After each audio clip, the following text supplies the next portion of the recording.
Welcome to school and academic subscribers. और जिन्होंने subscribe नहीं किया है सब्सक्राइब कर लें। करो सर, कर दिया, चलो पढ़ाओ। दोस्तों, जैसा कि आप जानते हैं कि बैंक में लोग पैसा जमा करने आते हैं, तो बैंक उन लोगों का डिपॉजिट अकाउंट खुलवाती है, जो कि बैंकिंग एक्टिविटी का एक महत्वपूर्ण हिस्सा है। बैंक जो डिपॉजिट अकाउंट्स खुलवाती है वो दो टाइप के होते हैं, demand deposit and term deposit. Demand deposit मैंने पिछली वीडियो में कवर किया था, जिसका कि लिंक आप सबको डिस्क्रिप्शन बॉक्स में मिल जाएगा। और आज की इस वीडियो में अपन भाई लोग बात करेंगे टर्म डिपॉजिट के बारे में। मैं हूं विनय चौहान, और अगर आप यूपीएससी, स्टेट पीएससी या किसी भी एग्ज़ाम की तैयारी कर रहे हैं तो मेरे इस चैनल से ज़रूर जुड़ें, क्योंकि यहाँ पे आपको मिलेगा हर एक करंट टॉपिक पर डिटेल्ड एनालिसिस का भंडारा। और आज का ज्ञान होगा टर्म डिपॉजिट पर। टर्म डिपॉजिट को टाइम डिपॉजिट भी बोलते हैं, क्योंकि इसमें ऐसा होता है कि आप जब भी बैंक में टर्म डिपॉजिट में पैसा जमा करते हैं तो शुरुआत में ही एक टर्म या टाइम फिक्स कर दिया जाता है कि 1 महीने के बाद पैसा मिलेगा या 6 महीने के बाद पैसा मिलेगा या 1 साल के बाद मिलेगा या फिर 10 सालों के बाद। तो पैसा कब मिलेगा ये डिपेंड करता है कि कितने टर्म का ये डिपॉजिट है। इसीलिए इसे टर्म डिपॉजिट या टाइम डिपॉजिट कहते हैं। हिंदी में इसे सावधि जमा कहा जाता है, जिसका मतलब होता है अवधि सहित जमा, यानी कि पैसा जमा करते टाइम ही इसकी अवधि फिक्स कर दी जाती है। अब जमा करने के तरीके के हिसाब से टर्म डिपॉजिट को 2 टाइप्स में क्लासिफाई किया गया है, रिकरिंग डिपॉजिट यानी कि आरडी और फिक्स डिपॉजिट यानी कि एफडी।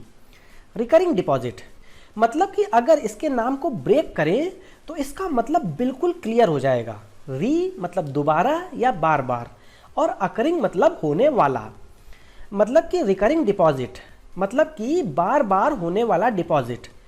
तो ये एक ऐसा डिपॉजिट अकाउंट होता है जिसमें कि आदमी रेगुलरली एक फिक्स्ड अमाउंट बार बार जमा करता है मंथली बेसिस पर, और एक फिक्स टाइम के बाद जितना कि टाइम हमने आरडी खोलते टाइम सिलेक्ट किया होगा उतने टाइम के बाद पूरा पैसा मिल जाता है।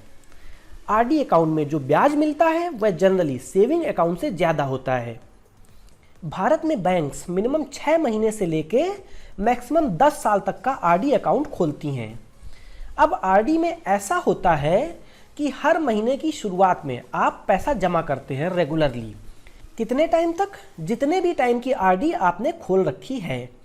जैसे कि अगर 1 साल की आरडी खोली है तो हर महीने की शुरुआत में एक फिक्स्ड अमाउंट आप बैंक में जमा करेंगे, और 12 महीने खत्म होने के बाद अंत में पूरा पैसा ब्याज समेत आपको मिल जाता है।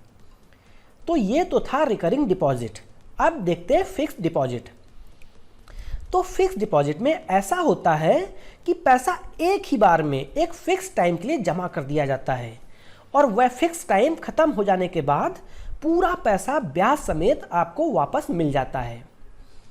एफडी में भी ब्याज की दर सेविंग अकाउंट के मुकाबले ज़्यादा होती है। भारत में banks fix deposit minimum 7 days और मैक्सिमम 10 ईयर्स तक का करती हैं।